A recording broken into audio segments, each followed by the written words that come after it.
শুধুমাত্র এই জন্য গত আওয়ামী সরকারের আমলে এস আলম ব্যাংক লুটপাট করেছে, তার দায় দেওয়া লাগছে আমাদের সরকারের টাকায়, সে তাদেরকে বেল আউট করা লাগছে।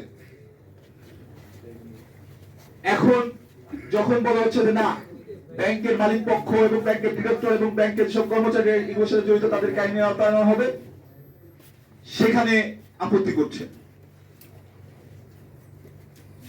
আমাদের যে রাজস্ব ব্যবস্থাপনা, আমাদের এমবিআর কে আগে যেভাবে এমবিআর এর ছিল সবচেয়ে বড় দুর্নীতির জায়গা, ইভেন আপনি একটা জিনিস চিন্তা করেন, এমবিআর কে অটোমেশন পদ্ধতিতে চালু করানো, যেটা যে স্বয়ংক্রিয়ভাবে এমবিআর কাজ করবে, এমবিআর কে ডিজিটালাইজেশন করার যে ব্যাপারটা, সেটা একটা পর্যন্ত আপত্তি ছিল।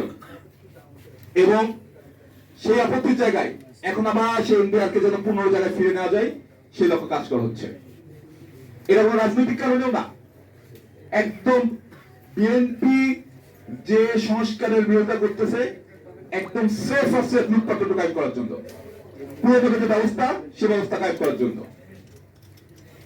তারা আমাদেরকে সংবিধানের বুঝ দেয়, তারা আমাদের অনেক কিছু বুঝ দেয়, কিন্তু তাদের যে মূল উদ্দেশ্য, সেই মূল উদ্দেশ্য আগেও যেটা ছিল এখনো সেটাই আছে, জাস্ট লুটপাট কায়েম করা। আওয়ামী লীগ যেরকম লুটপাট করেছে, একই রকম ভাবে লুটপাট করা, শুধুমাত্র এর জায়গায় বি আসা, এর বাইরে তাদের কোনো চিন্তা ভাবনা নাই। এবং এই জন্য যে সংস্কারগুলো অন্তর্বর্তীকালীন সরকারের সময় হয়েছে, যে সংস্কারগুলোর জনগণের দাবি ছিল, যে সংস্কারগুলোর কারণে ব্যাংক ব্যবস্থা কিছুটা হলে পারেও রিলিফ পাইছে, সেগুলোকে তারা বাতিল করতে চায়। আমাদের প্রত্যাশা থাকবে জনগণের যে অভিপ্রায়ের কথা আমরা বলি, সেই অভিপ্রায়ের জায়গা থেকে আপনারা সম্মান দিবেন। আবার যদি করেন যারা